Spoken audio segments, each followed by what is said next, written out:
Welcome to Cinema 5D on the Go. Moving conversations about moving images with filmmakers and industry leaders. Brought to you by Hedge for Mac, Rode Microphones, G Technology, and Zachtle, in association with Ford. This is your host, Nino Leitner. Okay, welcome to this episode of On the Go. This time is the Bloggers edition from IBC, which is just over. When you will see this, it will have been over for a while. So next to me is Joe Marine. Hello, from a lot of news freelance sites, from freelance, blogging.com. Yeah. Behind him is Philip Bloom. Hello. He has a small blog. Nobody knows who he is. Yeah, next to him is Richard Lackey from Cinema 5D. Who? Where? And Fraser McGruer, who is a filmmaker as well and runs Shadows and Light workshops. Hello, guys. Hello. Hello. Hi. Hello. Where are we going, Nino?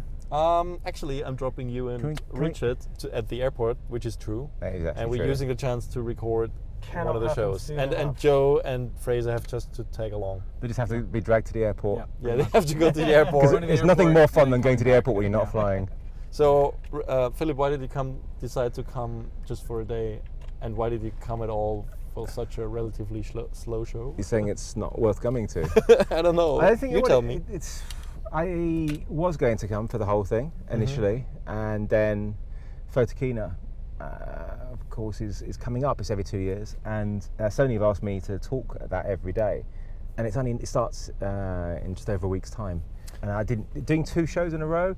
They all blend into one anyway, and I've only been here at IBC for like, I don't know, a show maybe 6 hours. I got like after about 3, I was like, I've seen what I want to see. I'm happy to go now. You don't actually. There was nothing really to see as such. You could just go onto the blogs, the news sites, and see what there was. The only reason to come to these is to see people. Yeah. And yeah, I'm Just doing to that drive now. around in cars. Drive around in Drive around cars. in to do it, cars, yeah. yeah. So Bit of relief it to was, the airport. It's easy, to coming to. It's like you wouldn't go to BVE in London for, if you lived in London for more than a day, you'd go for one day, and it's not really that far, really, from London. So I was actually going to come for just one day and not even stay overnight initially, but Let's maybe not talk about the show too much, because actually I think everybody's more interested in what everybody's working on. I think, Joe, you've been working on a feature film? Didn't like what I just Yeah. said. I don't know. That's Two so rude. feature. It's quite Two- rude. wow. That's terrible. Very Germanic, Careful, actually. Yeah. careful, I have an ejection seat. All right, there. Veronica. No, yeah. That'd be bad. No, you just finished a feature film, right? Well, not quite finished with one. I did one early in the summer where I was just a cam up, and then I was a DP on a feature in August. And Okay. we still have like a week of shooting left. We've taken a month hiatus or so, and I've taken this time to, Oh, wow. to Okay, come to cool. Europe. That's cool. So, So you're staying around for a while, or? Yeah, I'll be around for a little while. Yeah. That's nice. Experience Europe for the first time. Oh, for the first time? For the first time, yeah. And then you So- go to Amsterdam and spend all your time in a press room. Yeah, pretty much. Yeah. Okay, sounds reasonable. That's what I'm here for. How is it? I mean, you've been blogging professionally for years now, and 2012. 2012. Yeah. And now you've gone back into shooting. I think we've met each other over and over again at the trade shows. Yeah. How has it, how has it felt to go back into shooting after such a long time? Good.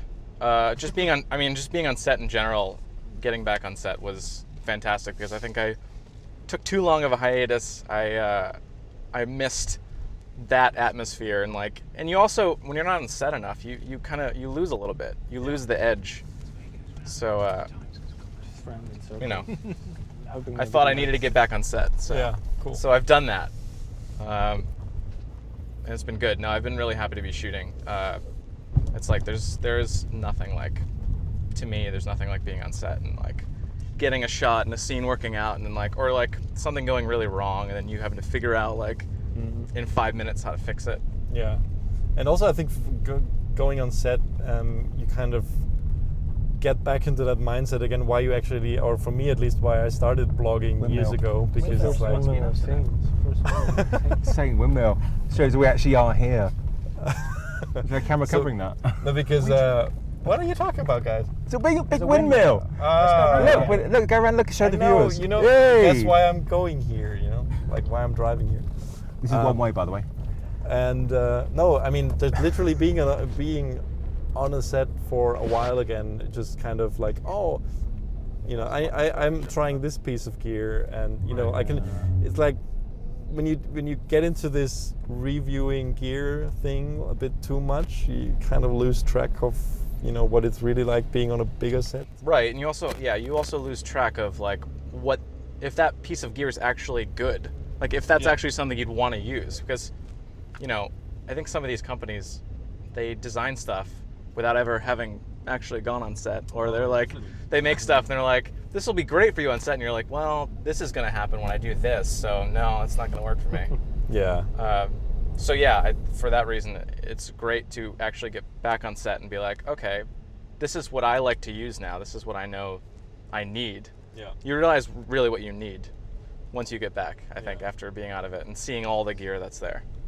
Yeah, it's like the blogging turns into work, and then you need to make it fun again, I think. Yes. I think Philip can say a little bit about that as well, right? Yeah, I mean, I don't do what you guys do way more than me. I mean, I maybe do maybe 2 blog posts a month.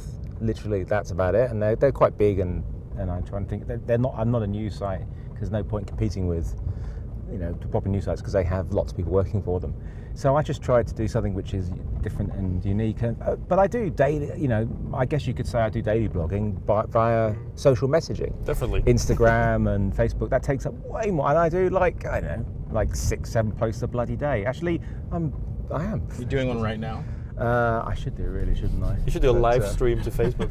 Do you enjoy it? Is there no embargo on this? Do you want me to like get the? I can claim this as my idea. I won't really. Okay. No, it's not that good idea. No. This is really pretty. This is lovely. It's beautiful, isn't it? It's gorgeous. But you've been, you know, you had your back problem, so you were kind of forced to be, you know, not. Yeah, I thought I would do I had loads of ideas for doing lots of blogs and things. In the end, I just didn't want to sit down at a computer and do it, so I just went out and took photos for most of the time. And I went on holidays, kept seeing friends, and basically just did stuff for me, which is probably the best thing I could have done. True. So, the problem with that is getting back into work. I'm finding I also need to work, but I'm kind of enjoying being a man of leisure. I just need to win the lottery, and then I could just carry on doing that. Get a nice yacht, just go around the Mediterranean, head to the Caribbean in the winter. We could do this on a yacht. Yeah, minor ideas, nothing really ambitious. Just like become a billionaire and just go where the sun is. What do you think? Billionaire playboy. Tell you something, you won't become rich doing this job, for being a filmmaker. This is not. If you want to become rich, work in hedge funds and stuff. Exactly. Don't do this, because Proper job. Yeah. Yeah. So, Richard, have you actually ever been like a shooter, but were you always more post-production? I started out post-production, and then I was more production in terms of project managing and on-set work, from pre-prod through to, you know, script breakdowns, gear lists, organizing crew, everything basically all the way into post. But I haven't been doing that for a while. I kind of made a move a little bit away from that. The shooting I do is mostly it's for myself. I don't shoot commercially. I don't freelance. I shoot stuff I want to shoot. Yeah. Yeah. Sounds much more fun. Talking It about is quite shooting fun. what you want to shoot, I think one of the reasons why we sit together here now is because I thought all of us kind of have gone back to shooting more passion projects again, I feel. I would say so. And Fraser as well, you were just in Africa for a charity, is that correct? Yeah, that's right. So, I mean, I flit back and forth between making films, photographing stuff, and planning and organising Shadows and Light. And so this summer, I've actually had a pretty rubbish summer because I was in Ghana shooting for a charity, and that was fun. But as soon as I came back, I just got a horrible stomach bug. So for 6-7 weeks, I've done nothing except lie in bed, basically. So that's my film-making journey over the last few weeks. Yeah. So more shadows than lights there. Well said. It was Quite a well bit said. shit, really, That was wasn't it? quite Fraser? clever. It was a bit shit, yeah. Yeah, so I mean, yeah, it's the passion projects that keep it interesting. No, I mean, I think we all of us have gone to these gear shows so many times. It's kind of, especially IBC for me, always on the last days. I'm like, I love meeting the people, but it's like, This should have been over 2 days ago. Really. Then I would have missed it. That's true. Whoa! What the? Are you serious? Fight! Go! Oh, Nino! You gave in. Oh, that's He's lame. back down. He's back down. Oh man. She. Oh, Nino. You're allowed to go this way? Is this our issue? emasculated that way? Yeah. Oh, This man. is actually my first IBC though, Nino. Yeah, And- is it? Yeah, and apart from BVE, it's my first trade show as well. For this Oh, kind of okay. stuff. So for me, it's Probably the last one though. I mean, depending on how Well- much time you spend. No, I I mean, think- yeah. for me it's quite novel, so I quite like it. So yeah, I think we found that in the early days. yeah. It's But just you- that you- this is a very broadcast-based show. It's Yeah, it is more Yeah. broadcast based. Yeah. Nino, the only thing about passion projects is they're great, but they take up an awful lot of time because there's no budget. I just spend all my life editing. That's all I do is just edit. And that's my problem with passion projects. I've got no money to Yeah. pay an editor. But That's it. I've got so many things I need to cut. Yeah. It's what takes up the most time. I've given up on a lot of the cutting, and I've just decided to hire somebody, like half day to do a lot of that, and basically by having a few paid jobs for this person a month, hopefully more or less. I mean, I always pay more than you get, but it pays off at some It point. does. It makes more sense because you probably You paying free them up less than time. what you'd actually be earning, and the time it takes you to edit is your time is more expensive than much less time for the editor that you're hiring. So it does make total sense to get somebody in, and I really should do that. Especially if they're faster. If they're a lot faster. If this is what they do and they're faster than you, They will be. I'm Yeah. such a procrastinator when it comes to editing. Yeah. It's just like, Yeah, I'm the same way. I want a cup of coffee, and, Yeah. check my emails. and it's like Like 3 in the my morning. blog. 3 in the morning and nothing's The done. number one tip with editing is do not be connected to the internet. Do not have your computer connected because that's what's made me so slow. Is that temptation? Yeah. When you're a bit stuck doing the edit, you're just like, I'm just going to look at see what's on the news. See what's on Facebook, and before you know it, it's like, oh well, that's it for the day. I like color. I spend a lot of my time in Resolve. I mess around with color a lot. I like that.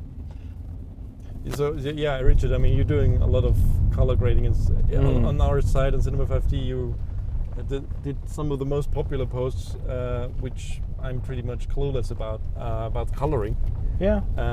because I think that is one of the things where most people are lacking these days, especially considering that everybody's shooting log now, but nobody knows how to deal Nobody with knows it. what to do with it. Yeah, this is a big thing, I think. And what is your passion job? Because you've lived all over the world. You've basically done a lot of different things. I mean, you're originally from the US. You've moved to South Africa, then from there to Dubai. Yeah, yeah. You're not from Dubai? This is No. one way. That woman was saying this is one way. Is it? Yeah. Oops. She was pointing at you and shouting. Yeah, I was going to tell you. Yeah. Yeah, it's okay. It's like we're I'm- gonna I'm- die I have from a a head-on Dutch- collision. I have a Dutch number plate, which is bad. Oops. Oh my God! Quick, they're gonna take Okay. us away. So you're going to the airport, right? Wow. They want you to go this way. That was that symbol is. Yeah, that was the plan. Turn around. No, look, I mean, I like traveling. I've enjoyed exploring. It doesn't take me very long to settle somewhere new. Are you settled now? Right in this I car think with us? so. Yeah, very much. Just I like feel you very and your home. comfortable. I like Even though Nino has no idea where he's This going. is like a dream. He absolutely has no This idea. is like a dream. I've we do I've with the dreamt GPS. many times of sitting between you two. You want to be the filling in the sandwich. Yeah, that is- dream. Oh my God! Please get me out of this car. I'm gonna call an Uber. Where's this going? So. If this was an Uber, I'd be giving it like 0 stars. Oh no. We had 0 stars. Your last time driving Uber. But yeah, so you've lived all over the world. Yeah. What's the best place to work so far? You like Dubai? Yes, for business I do. For work I do. I mean, you've just lived in Serbia for a while. You go from Yeah, one of the that was poorest 6 countries months. in Europe to Dubai. That must be a completely like a economic shock, at least. No, I mean Serbia's not. It's not that bad like that, really. I'm not saying it's bad, but it's like they certainly don't have as much money as Dubai. No, but that was a. Would you recommend Dubai as a place that because a lot of people when they may go to LA because they think that's Yeah. the hub. How much work is there for people in Dubai? Look, I think there's a thriving local industry, a lot of commercials, a lot of kind of social media based marketing content. I would say it's a lot of marketing, and because a lot of the big multinationals have offices set up for the region in Dubai. There's a lot of marketing work. There's a lot of tourism based video work, which can be quite fun actually. It can be quite creative. And I suppose someone who sits in an air-conditioned edit suite, it's actually not so bad. But if you're out shooting, it must be pretty tough. No, it's seasonal. Look, it's seasonal, definitely. Yeah. Like the cooler months of the year are when the skies are bluer, the light's a bit better. Yeah. That's when things get shot outside. Do you guys think that the people who have a willingness to move in our industry are better off, or is it better to focus on your home market? It really depends what you want to do, and it depends on your ambition level as well. But I think it's certainly not a good idea to just head off to LA, where there's A lot of people do that. There's a fair. I think I've done that. There's probably a fair few DPs and directors out there. I think. I don't know. Maybe I don't know if anybody. One or two, I think. I think it's an untapped market, but yeah, for sure. I mean, if it depends what you want to do though. If you want to work in fiction, then you're going to need to go somewhere that has that sort of ability to do it. But it depends on what you want to do. It really does. I mean, I think it's if you just want to work in corporates, for example, you should start regionally. You should start where you are because you can build up a nice body of work without having to compete so much with other people. But even the narrative stuff, I mean, do you think that it's still... I really don't know if it's still a good idea to move to LA because Hollywood is shooting so much abroad and in other American states, and it's very, very... And then they actually hire crews locally. Maybe not the DP. Just go to Vancouver. But I think that's the place to go to, isn't it? That's where they make so many TV shows these days. Well, it's Atlanta as well, I think, North Carolina. I mean, still a lot of them still bring crew with them. Yeah. So how have you felt? I mean, how long have you lived in LA? I lived there like 6 years ago for maybe 6 months, but then most recently it's been almost 2 years. No, I just think if you have a connection or two, I think LA is a great place. The rates are quite high, aren't they? Yes, the rates are better, but cost of living is high. Not as high as New York though, that's for sure. But yeah, no, I think if you are trying to work in fiction, there is so much of it in Los Angeles. It's not that, big movies are going to shoot elsewhere. Like a lot of people, I mean, you have to be in the union for so many years to be able to even be in positions in some of those big shows. So I think a lot of the work that like I'd work on, or people who would just start moving there, they're getting the work that's filtered down, the stuff that's not as high profile. So I would say that, because there's so much big work going on, there's a lot of little work as well. Yeah. So I think that's where you're gonna get. And the little work is often better work than the big work. No, in other it's places. true. Yeah, no, absolutely. I mean, it's still like you're still working on $200,000, $250,000 films. So, and there's a lot of those. So that's what I would say is where you're gonna really find the work. What's your ambition with your career in terms of shooting? Oh, that's a good question. That's a good question. I'm in a weird middle ground where I like shooting. I've always enjoyed shooting, and shooting makes you money, whereas directing is a whole different ball game. So I've always kind of wanted to push to be a director, and I've done Really? it. Yeah, I have a feature that's been in post forever. It's not very good. I made it in college, and I want to make more. I'd like to direct more, but I think shooting is something that I've always just naturally done. I mean, I've shot still photos my whole life. I've shot video as long as I can remember. So Yeah.